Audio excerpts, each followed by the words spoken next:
Olá, que bom poder cumprimentar você em mais um dia.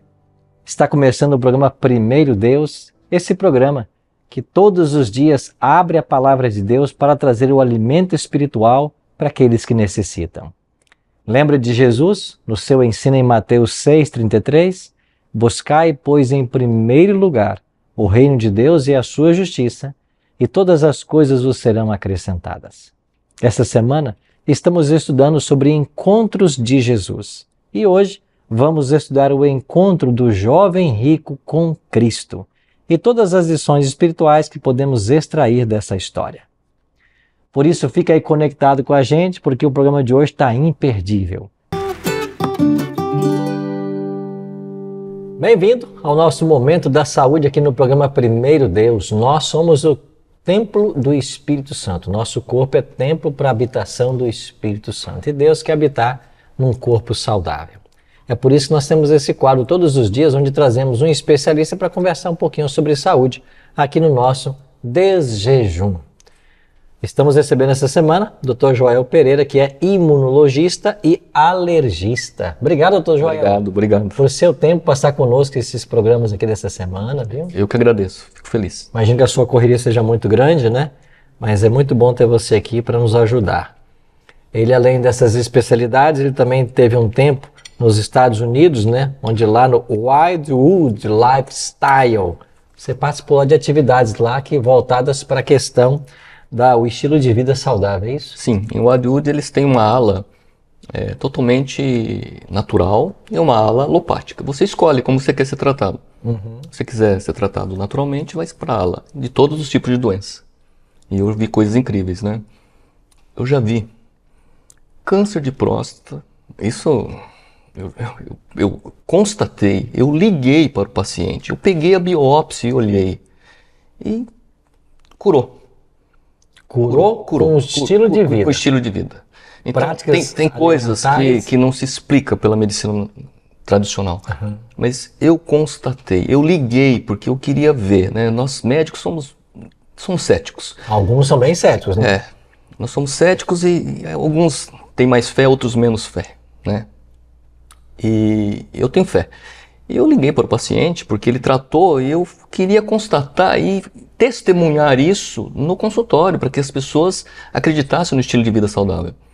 E o câncer dele desapareceu e tinha biópsias positivas. Como se explica isso? Né? Aos olhos da ciência é impossível. Foi uma reeducação alimentar total. E práticas. 9 meses integral de reeducação alimentar, onde ele aprendeu nesses tipos de hospitais, igual Wildwood, igual Instituto Wilmar, Loma Linda. Aqui nós temos Serra do Cipó no Brasil, temos centros de vivência saudável, né? Então aprende nesses lugares. E eu constatei, tinha biópsia positiva, tinha cirurgia marcada, tinha CA invasivo e eu constatei. Né? E posso citar o nome e o endereço da pessoa. Então, é espetacular quando você muda o estilo de vida. Eu comentava com um amigo outro dia, né, que eu não sei se todos ou grande parte dos medicamentos são oriundos de um tipo de planta, né? De algo que está na natureza. Ou seja, então aquilo que Deus já colocou na natureza são elementos curativos e às vezes se viram um medicamento, né? Nós somos aquilo que comemos, nós somos aquilo que integramos na natureza. Então se a gente começa a usar as coisas da natureza, nós vamos nos restaurar. Quanto mais natural possível, Quanto melhor. mais natural possível, mais você volta ao seu estado genético original. Bom, esse é um tema muito importante, viu? Inclusive, já convidei o Dr. Joel para voltar aqui ao programa Primeiro Deus para a gente tratar durante uma semana sobre essa questão do estilo de vida e a importância da alimentação para uma boa saúde. Mas hoje, estamos começando aí, né? Dia 21 de junho, começa hoje o inverno. E eu queria perguntar então para o senhor, né, que é um especialista aí em imunologia e alergia. Hoje nós temos várias doenças alérgicas, né, com a chegada do frio especialmente. Quais são os sintomas principais dessas doenças? Olha, o principal sintoma da doença alérgica é obstrução nasal, espirro, coriza, né? Coceira, conjuntivites alérgicas, obstrução. O sintoma ele é acompanhado de febre quando você tem a virose. Mas o resfriado comum do inverno, o indivíduo que é alérgico é muito pior. Eles têm mais sintomas, sofrem mais. Então evitar os choques térmicos, não tomar banhos muito frio nem muito quente, banhos mornos e rápidos, não ficar tomando choque térmico. Isso é bom para a saúde e bom para o bolso. Quando a nossa avó falava, não ande descalço, menino. Isso é verdade. É verdade, É verdade. Você toma choque térmico. Você está dormindo lá 38 graus na sua cama quentinha, você levanta e pisa 15 graus. Chão frio. 15 graus no chão. Só essa mudança já começa a ter coriza, começa a descompensar seu sistema. Então isso é verdade, a avó tinha razão. Olha aí, né? Isso é bom não só para a saúde, como para o bolso, né? Esses banhos mais curtos, né? Alguns vão para o banheiro e esquece da vida, né? E a conta da energia, a conta de água depois vem absurdas. Que conselho você daria para o nosso amigo telespectador? Bom, eu tenho aí problemas alérgicos, está chegando o inverno. Principal cuidado, 2 cuidados. Principal cuidado, olha, a higiene ambiental é fundamental. Higiene ambiental, indivíduo que é alérgico, evite cortinas de tecido, gente. Coloque tecidos de metal veneziano, ou tira a cortina, coloca um insufilme. Não deixe animais domésticos, pet em cima da sua cama, no quarto, no sofá. Não permita isso. Indivíduos que são alérgicos e até por higiene também, né? Mesmo que o seu pet tome banho, mas ele carrega ácaros também no pelo, ele tem excreções de urina no pelo, né? E uma coisa interessante, a alergia não é pelo pelo, pastor. Não é pelo pelo, é pela urina e pela saliva e pelo epitélio, que fica no pelo. Então, entendi. É a urina que fica no resíduo no pelo do animal, ele se lambe, a saliva fica com aquelas partículas fluidas. Eu tenho em casa um cachorrinho e ele gosta de lamber a gente. E quando ele lambe a mão da gente... Se o indivíduo for alérgico ao cão, a gente costuma falar alergia pelo de cão. Não, o pelo conduz o agente, né, que é a saliva. Ao fato dele lamber, já vai reagir. Entendi. Já vai ter alergia. Né? Então, quais são os cuidados? Higiene ambiental é tudo. Então, objetos sobre o guarda-roupa, caixas sobre o guarda-roupa, jamais. Afastar o guarda-roupa da parede um pouco, não deixar acumular bolor, fungos, sempre estar bem arejado. Não dormir com o quarto completamente fechado. Deixar uma frestinha para que troque o oxigênio durante a noite, para que não fique um ar muito carregado. É importante não usar produtos químicos com cheiros fortes. O indivíduo que é alérgico não tolera. Então coloque produtos neutros. Mas e a pessoa que tem aí alergia, mas usa o ar-condicionado? Como é que ele faz? Ele tem que deixar uma porta semi-aberta? Não há problema. O problema do ar é que as pessoas não limpam o ar-condicionado. Não lava. Ele só tira a gradinha, vai lá na pia, lava lá aquela gradinha, a redinha inicial. Não, a máquina tem que ser tirada com frequência, aí a 2, 3 meses, tem que tirar, no máximo 3 meses, tem que tirar a máquina, fazer a manutenção e lavar.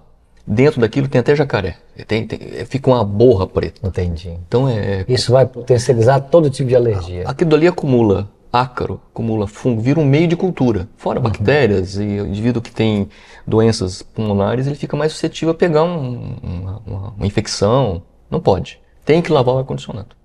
Olha aí, dicas práticas para o nosso dia a dia, viu? Obrigado, doutor Joel, pelos conselhos de hoje. Amanhã a gente volta, viu? Dando sequência a esse quadro. Hoje começa o inverno, que você tem uma estação muito feliz, muito saudável. E agora é com você, pastor Dirceu Zanella. Obrigado, pastor Arilton, pelas palavras desse momento tão especial sobre saúde. Eu sempre digo, é muito importante termos boa saúde, caminhar, ar puro, água, e termos, assim, a nossa espiritualidade também bem através da nossa saúde. Esse é o momento de nós falarmos com Deus, o momento de nós orarmos, esse é um momento muito especial. Muitas pessoas têm enviado seus pedidos aqui para o programa Primeiro Deus, e para nós é um privilégio, uma honra poder mencionar o seu pedido e orarmos por eles. Hoje quero colocar aqui para os irmãos alguns pedidos, e você que está nos assistindo, você pode enviar seu pedido pelas redes sociais que estão abaixo no vídeo, e assim nós iremos mencionar e orar pelo seu pedido. Hoje quero falar então sobre o pedido do João Santana. Ele é de Pedrinhas, Sergipe. Ele diz que nós devemos orar pela vida espiritual dele e para que ele volte à casa do Senhor. João, que Deus o abençoe. Vamos orar pela sua vida espiritual e pelo seu retorno à casa do Senhor. Volte sim, só há bênçãos na casa do Senhor. É ali que Deus nos prepara, nos guarda, nos abençoa e principalmente onde se revela e revela o seu amor a cada um de nós. Seja bem-vindo, João. A Elimara de Manaus ela pede pela conversão do seu filho, pela cura da depressão e ansiedade dele. Puxa, Elimara, vamos orar pelo seu filho, esses momentos difíceis aí que ele está passando, que Deus o fortaleça, o abençoe, e que ele saiba que Jesus sempre está ao lado dele, que ele não desanime, que ele não se entregue, que ele lute e certamente ele terá vitória. Vamos orar pelo seu filho Elimara. Vamos orar também pela mãe essa senhora não menciona o nome, mas ela pede que nós oremos pela mãe dela, que tem 88 anos, e ela diz que ela não está bem, que ela está na UTI. Vamos então orar pela sua mãe, você que enviou esse pedido muito especial. Nós sabemos que mãe sempre é uma pessoa muito especial na nossa vida e dedicamos a elas sempre a nossa gratidão e o nosso cuidado. A Cristiane, ela pede que nós oremos pela filha dela, a Isabel. Cristiane, vamos orar pela Isabel, que Deus esteja com a Isabel, cuidando dela, onde ela estiver, protegendo-a, e que o anjo do Senhor acampe-se ao lado da sua filha, guardando e protegendo-a. Há um pedido, acho que é pastor Riquelvi, o nome dele, ele diz que nós devemos orar, ele pede que nós oremos para que Deus dê a ele sabedoria para ele conduzir a igreja que ele está cuidando. Ele diz que ele tem 17 anos e faz um ano que ele é diretor de uma igreja e ele pede sabedoria para cuidar dessa igreja. Pastor, que Deus o abençoe. Vamos orar assim para que Deus lhe dê sabedoria para conduzir os seus filhos que aí estão e que Deus o conduza na apresentação da mensagem de Cristo e a sua verdade. Tem um pedido especial da Helenice, ela é do Ceará e ela pede que nós oremos por sua família. Helenice, vamos orar pela sua família. Já mencionei outras vezes e volto a mencionar. Família sempre é algo muito especial no coração de Deus e é por quem nós devemos sempre orar. Portanto, vamos levar o seu pedido ao Senhor em oração. Há também um pedido do Tiago. O Tiago é de Camboriú. Eles orem por mim, por minha família, por meu emprego, pelas minhas decisões, para que Deus me conduza. Tiago, você que está aí em Camboriú, vamos orar por você, pelos seus pedidos, pela sua família e que Deus lhe dê sabedoria para você conduzir a sua vida. Tenho também um pedido especial que é do Paulinho. O Paulinho é de Jurandá, Paraná. Ele diz: eu peço oração por mim, minha família e pelos meus irmãos da Igreja Adventista do Sétimo Dia. Paulinho, que Deus abençoe. Vamos orar sim pela sua família e também pelos nossos irmãos aí de Jurandá, Paraná. Que Deus abençoe a todos. Obrigado pela audiência, por estar conosco. Que Deus vos abençoe e vos conduza. E também há um pedido do Tiago, e o Tiago pede que nós oremos também pela sua família e também pelo seu emprego. Que Deus abençoe, Tiago, sua família, o seu emprego, que Deus lhe dê sabedoria na condução nesse seu trabalho e que muitas bênçãos advenham da sua presença nesse local.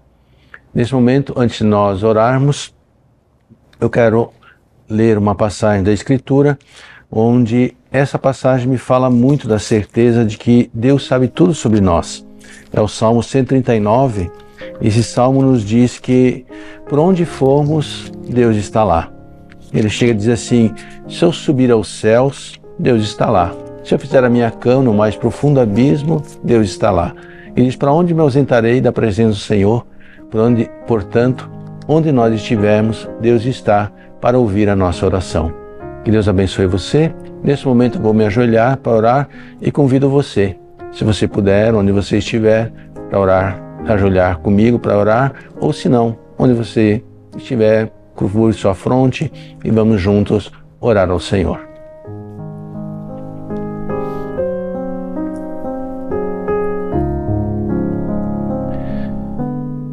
Senhor, nosso Deus e nosso querido Pai, estamos em Tua presença nesta manhã e muitos pedidos foram enviados para que nós, neste momento, oremos em favor deles.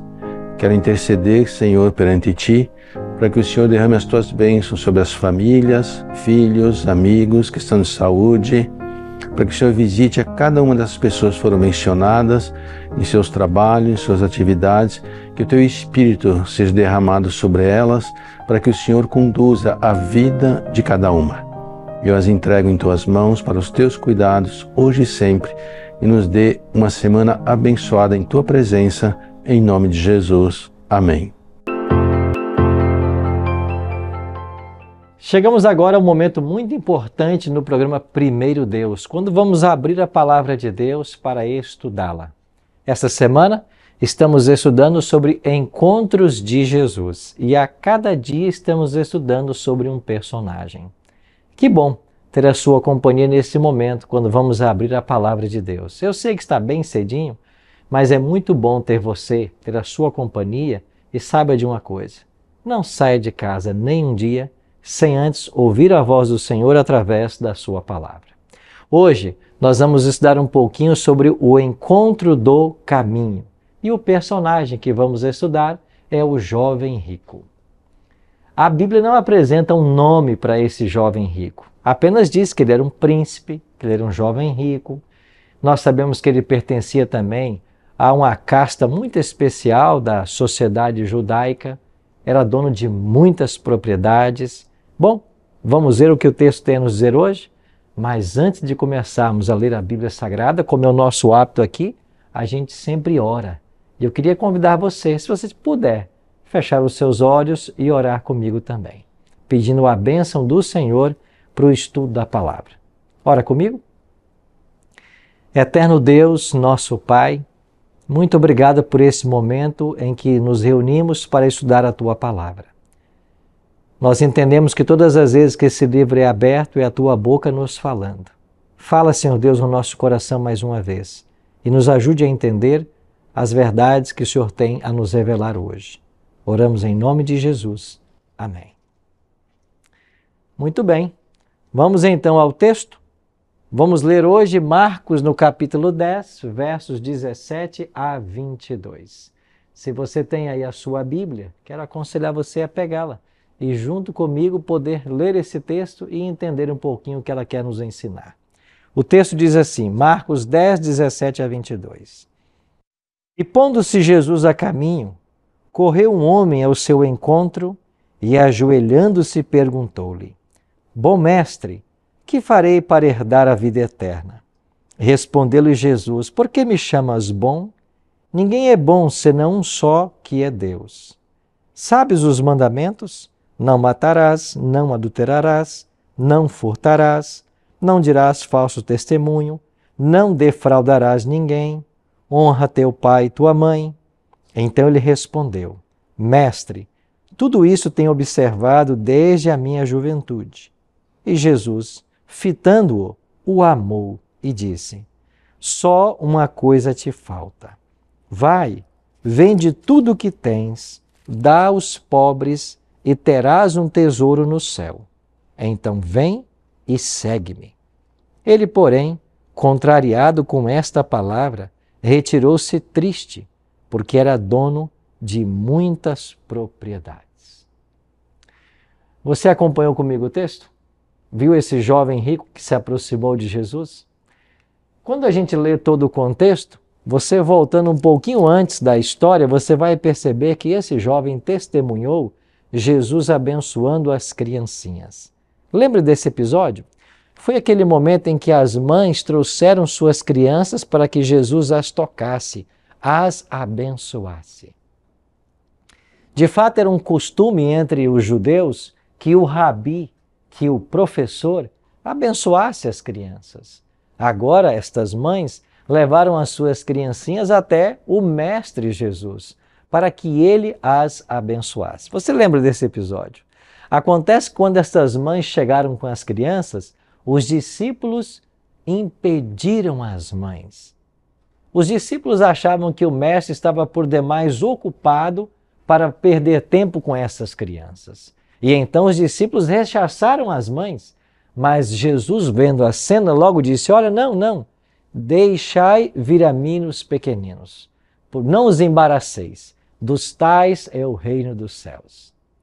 E Jesus, com muita alegria, então, recebeu aquelas mães, aquelas crianças. Ele colocava as crianças no colo, ele as acariciava, ele as abençoava. As crianças gostavam de estar perto de Jesus, porque Jesus era tremendamente sociável. As pessoas gostavam de estar perto dele. É verdade que você não vai ler no Evangelho Jesus rindo, mas ainda que a Bíblia não tenha nenhum texto dizendo que ele estava rindo ou riu de alguma coisa, Jesus era extremamente sociável. As coisas que ele ensinava muitas vezes tinham carregadas de alegria, mas elas também até às vezes partiam para o lado de alguma coisa jocosa, cômica, porque Jesus tinha bom humor. Assim ele era. As crianças gostavam de estar perto dele, também os adultos. E agora, Jesus abençoando essas criancinhas, quem é que testemunha a cena? Aquele jovem rico. E quando o jovem rico percebe que Jesus abençoa as crianças, o que ele mais desejou foi também receber essa bênção. Ele era um seguidor da religião. Ele era um profundo homem dedicado à religião.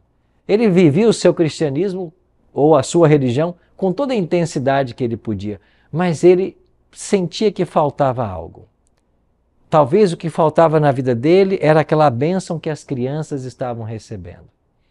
E enquanto Jesus partiu e estava caminhando, o texto diz que ele correu, pondo-se a caminho, Jesus correu ao seu encontro. É por isso que a gente colocou o título hoje de O Encontro do Caminho. Enquanto Jesus ia no caminho, o jovem rico correu. E quando chegou lá, diz o texto, ele se ajoelhou. E ele faz uma pergunta para Jesus. Bom mestre, que farei para herdar a vida eterna? Essa é uma pergunta que cedo ou tarde todo ser humano tem que fazer. O que nós faremos para herdar a vida eterna? Foi a pergunta que o jovem rico fez a Jesus. O seu coração anelava pela vida eterna. Você sabe que o homem mais sábio do mundo, Salomão, ele também escreveu isso. Ele diz que Deus colocou em nosso coração o desejo pela eternidade. Eu e você não fomos criados para morrer. Nós fomos criados para viver e viver eternamente. Deus colocou em nosso coração o desejo pela eternidade. Ele queria saber da vida eterna, o que ele precisava fazer, porque tudo o que ele estava fazendo parece que não estava resolvendo. O que eu tenho que fazer para herdar a vida eterna? Então Jesus diz para ele, por que você me chama bom mestre? Por que você me chama de bom? Bom um só que é Deus. Por que Jesus disse isso para esse jovem? Será que esse jovem sabia com quem ele estava falando? Será que esse jovem reconhecia que de fato Cristo era o Messias? Será que esse jovem reconhecia a messianidade de Cristo? Em que sentido ele chamava Jesus de bom mestre? Ele queria saber a profundidade do sentimento do coração desse jovem. Ele queria saber de fato o que ele pensava sobre Jesus. Por que você me chama de bom mestre? Você compreende o meu papel? Então Jesus começa a dizer para esse jovem, você quer entrar na vida? Guarda os mandamentos. E então Cristo começa a citar os mandamentos da segunda parte da lei. Você sabe que o próprio Cristo dividiu a lei em 2 mandamentos, né? Amar a Deus sobre todas as coisas e ao próximo como a nós mesmos. Quando Jesus fala em amar a Deus sobre todas as coisas, isso tem a ver com os primeiros 4 mandamentos, que se refere a você e a Deus. E quando Jesus fala sobre amar o próximo como a nós mesmos, são os outros 6 mandamentos que se referem à nossa relação com o próximo. E Jesus citou 5 dos 6 mandamentos dessa segunda parte. Ele citou 5 mandamentos. E depois que ele cita todos os mandamentos, o jovem diz assim, olha, mas tudo isso que você me falou, eu tenho observado desde a minha infância. Falta alguma coisa ainda? Falta alguma coisa ainda? Interessante que Jesus conhecia o coração daquele jovem. Mas a prática de todas essas coisas desde a infância não tinham alimentado o coração desse jovem a tal ponto dele estar convicto de que ele já possuía a vida eterna. A Bíblia diz que Jesus, quando olhou para esse jovem, ele olhou com intenso desejo e ele disse: uma coisa te falta. Jesus amou esse jovem e disse que faltava apenas uma coisa para ele. Você já pensou, ouvir dos lábios do próprio Cristo, que só falta uma coisa para você? Muitas vezes olhamos para a história desse jovem rico e pensamos em alguém que rejeitou a salvação, que viveu longe de Deus, mas olha, uma só coisa faltava. Será que para nós falta só uma coisa, ou faltam duas, ou faltam muitas? Quantas coisas Jesus podia dizer para nós hoje? Quanto nos falta? Para ele faltava uma coisa. Jesus amou esse jovem. Jesus viu nesse jovem todo o apoio que ele precisava para o seu ministério. Caso esse jovem tomasse sua decisão de seguir ao lado do Mestre, ele seria o suporte que Jesus precisava para fazer avançar mais e mais a sua missão. Jesus sentiu o desejo de ter esse jovem entre o grupo dos seus discípulos. Jesus então apelaria ao coração dele para que ele tomasse essa decisão. Olha, uma coisa só está faltando para você. E então Jesus vai ao ponto que era o problema do jovem. Jesus diz assim no verso 21, vai então, vende tudo o que tens, dá aos pobres e terás um tesouro no céu. Então vem e segue-me. Esta palavra parece dura, não? Vai, vende tudo o que tens e dá aos pobres. Depois vem e segue-me. Você vai ter um tesouro no céu. Você percebe que nós temos que decidir todos os dias a respeito dos tesouros, se ajuntamos tesouros aqui ou se ajuntamos tesouros nos céus. Jesus mesmo nos aconselhou: ajuntai para vós tesouros nos céus, onde a traça e a ferrugem não corrói. O que significa juntar tesouros nos céus? Quando você investe na vida espiritual, quando você prega o reino de Deus, quando você ajuda as pessoas fazendo bem, você está investindo no reino dos céus.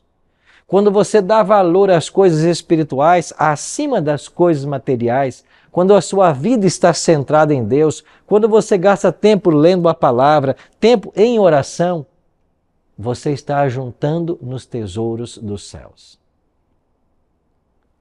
Pode ser que agora eu esteja falando para alguém que é uma pessoa que não tem religião.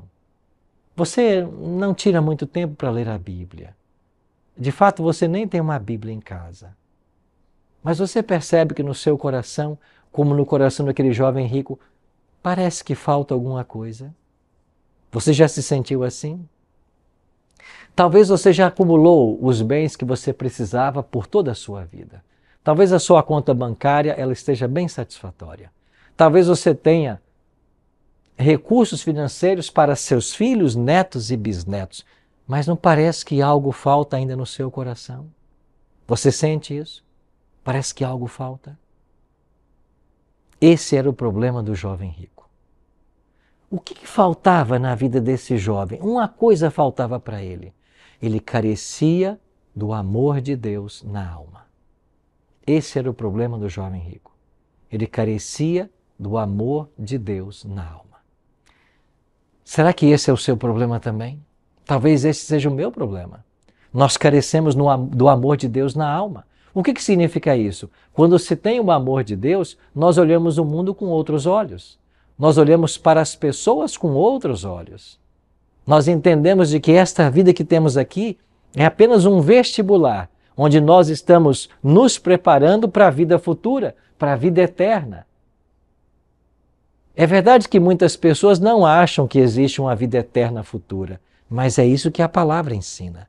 O jovem disse: o que farei para herdar a vida eterna? E Jesus não disse que não existia a vida eterna. Pelo contrário, Jesus começou a dizer para esse jovem qual era o caminho que ele deveria seguir se ele quisesse se apoderar da vida eterna. Jesus diz lá em João 10:10, eu vim para que tenham vida e tenham em abundância. Há uma vida eterna diante de nós. Deus está preparando um céu extraordinário para todos nós. Infelizmente, muitos não estão querendo. Mas eu entendo que você que está agora, bem cedo nesse dia, já conectado para estudar a palavra, é porque você tem o desejo do céu. Isto é maravilhoso. Isto é obra do Espírito Santo. É o Espírito de Deus quem tem trabalhado na sua vida para que esse desejo pelo céu cresça mais e mais. É o Espírito Santo quem vai conduzir você passo a passo nessa viagem, nessa jornada em direção aos céus. Jesus quis dar um norte para a vida desse jovem. Uma coisa falta para você. Quando Jesus disse que faltava uma coisa, Jesus foi ao centro, ao âmago do problema. Esse jovem amava mais as riquezas do que a Deus. O seu coração estava nos bens materiais. Ele era um homem muito rico, ele tinha uma posição muito privilegiada. Ele não achava precisar de nada. Então Jesus foi ao ponto. O seu problema é que você não tem o amor de Deus no coração, na alma, e você ama as riquezas. Você não deve ajuntar tesouros na terra, você tem que ajuntar tesouros no céu. Então só falta uma coisa para você. Vende tudo o que você tem. Dá para os pobres que precisam. E depois que você fizer isso, você vem e segue-me. Todas as vezes que eu leio essa história do jovem rico, eu me lembro da experiência de Mateus. Lembra aquele cobrador de impostos? Aquele publicano? Jesus um dia chegou na coletoria de impostos e disse: Mateus, Levi, Mateus, me segue. E a Bíblia diz que ele deixou tudo e seguiu Jesus. O jovem rico não teve essa atitude.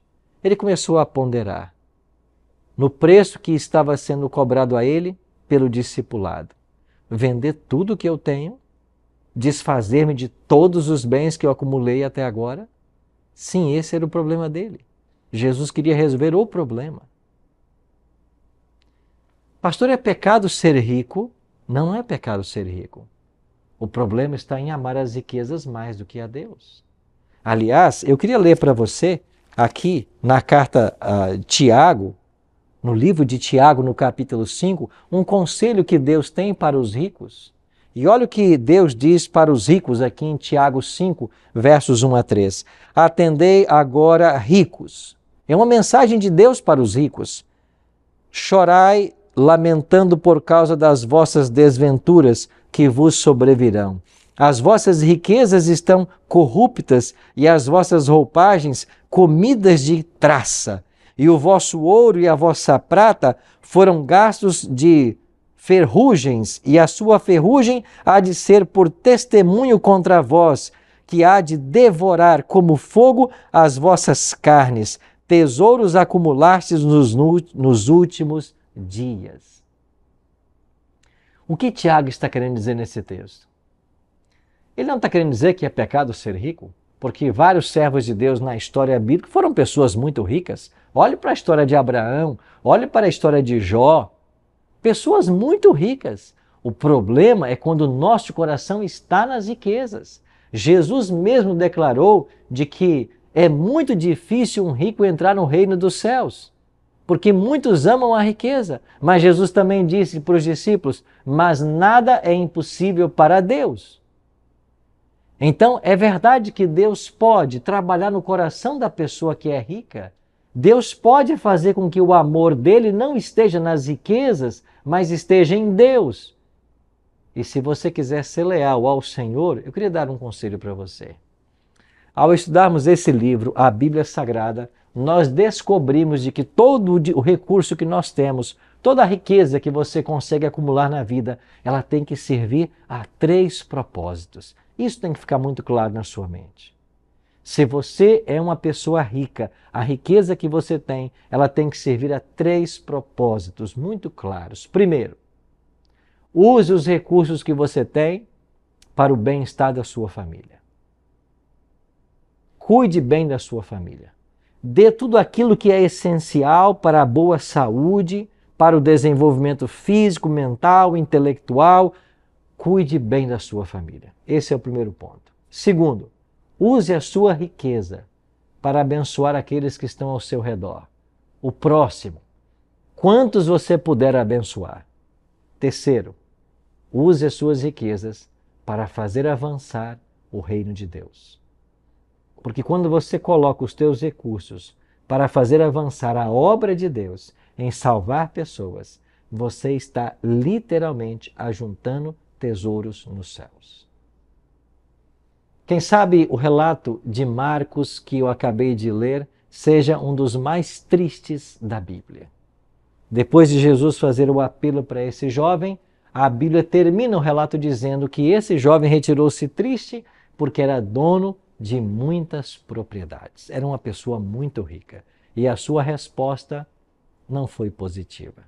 Ele ficou triste, diz a Bíblia, porque ele era dono de muitas propriedades. Nós poderíamos ter conhecido esse jovem no Novo Testamento. Outras histórias poderiam ter surgido a partir da dele, se ele tivesse escolhido naquele dia a Jesus. Mas, infelizmente, ele esqueceu-se de Cristo. Ele deu mais valor às riquezas nessa terra do que ao reino de Deus. Ele preferiu amar as coisas desse mundo do que amar o reino de Deus e esperar pela vida futura. Ele foi embora triste e a Bíblia não fala mais sobre esse jovem. A Bíblia não conta mais nada sobre esse rapaz. Que final triste. Eu espero que hoje a minha e a sua história não tenha esse final triste. Pelo contrário, eu espero sinceramente que o nosso coração se abra diante da palavra do Senhor e que nós tomemos hoje a decisão de ajuntarmos tesouros no céu, onde nem a traça e nem a ferrugem corrói.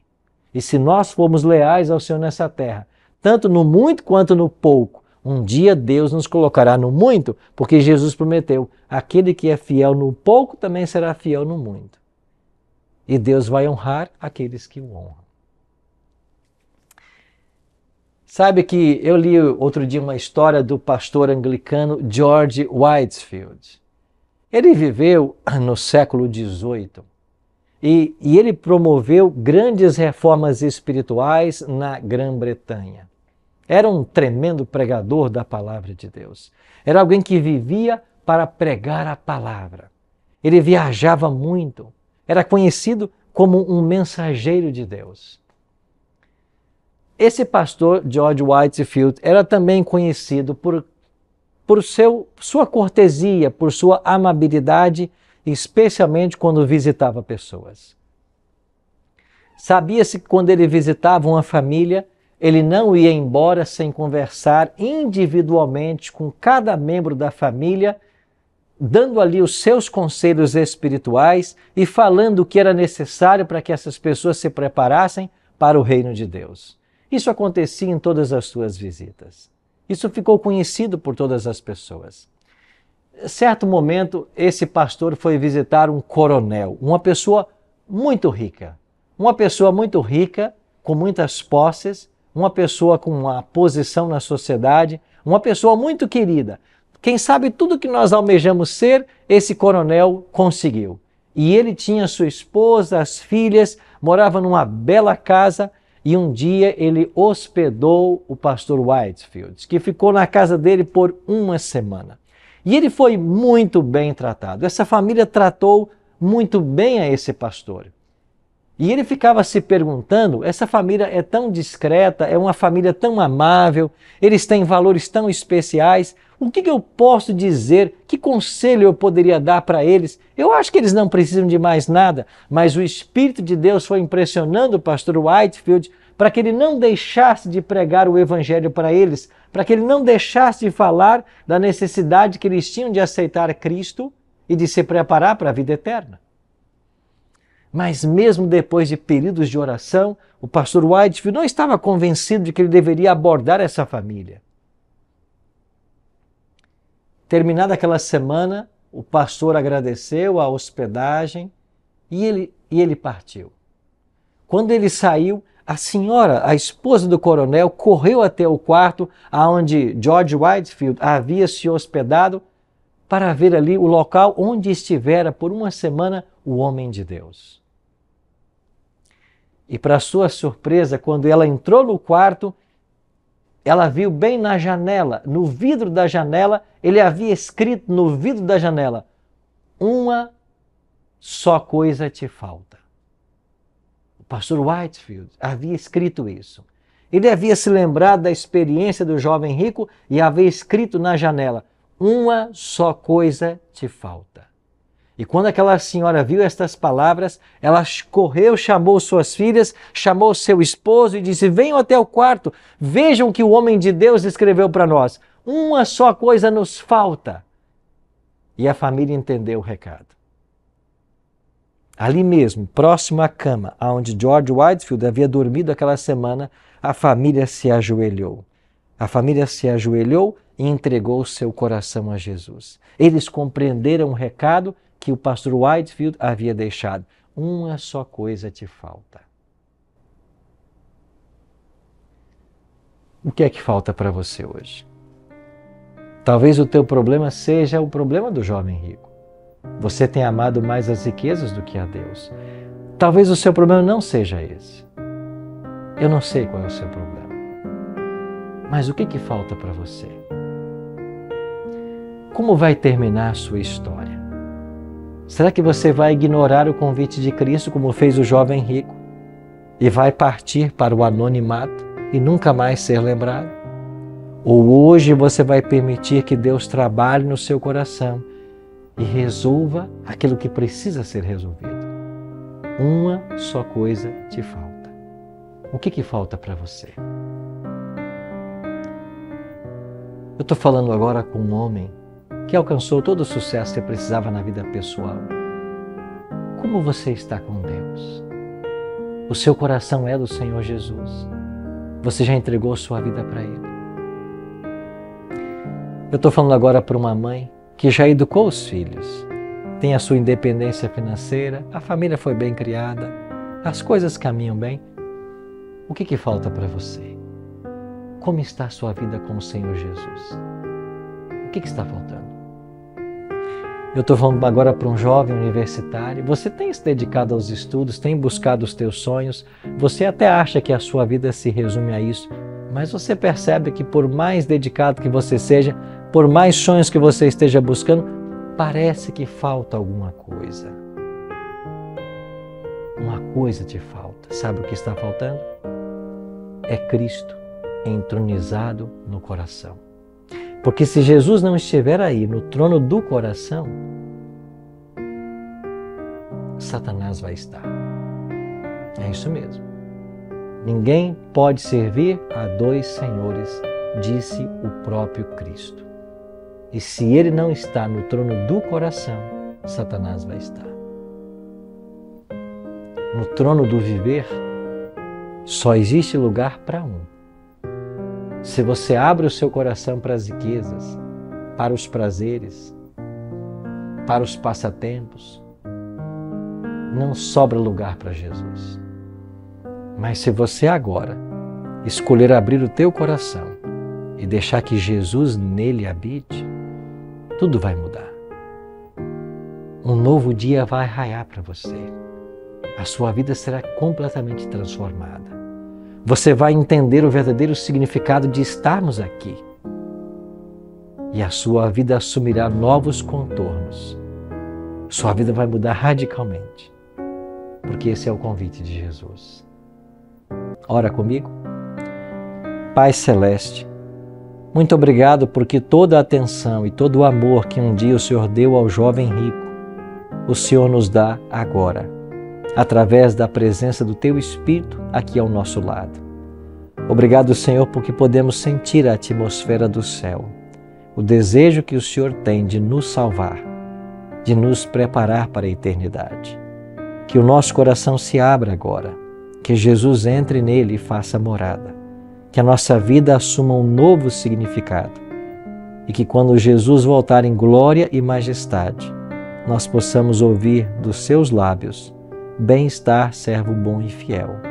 Foste fiel no pouco, sobre o muito te colocarei. Entra no gozo do teu Senhor. Aceita, Pai, a nossa entrega e nos prepara para a tua volta. Oramos em nome de Jesus. Amém.